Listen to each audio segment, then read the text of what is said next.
বাবা বাবা, আমার অনেক ক্ষুধা লাগছে, চলো জঙ্গলের দিকে যাই।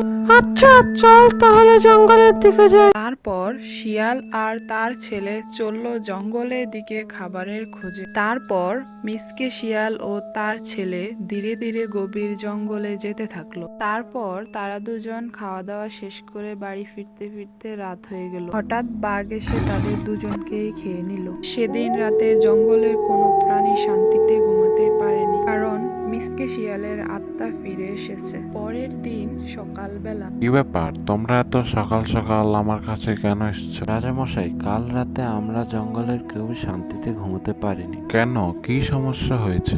কারণ কাল রাতে শিয়ালের আত্মা ফিরে এসেছে। তোমরা কি কেউ শিয়ালকে হত্যা করেছো?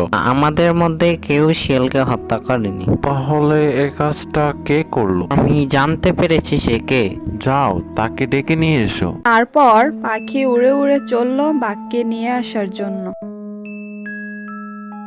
বাঘ মামা, তোমাকে রাজামশাই ডেকে পাঠিয়েছে। শুনলাম তুমি নাকি শিয়ালকে হত্যা করেছো, এই কথা কি সত্য? হ্যাঁ, এই কথাটা সত্য। তাহলে তোমার শাস্তি মৃত্যুদণ্ড। হঠাৎ সেইখানে শিয়ালের আত্মা এসে হাজির।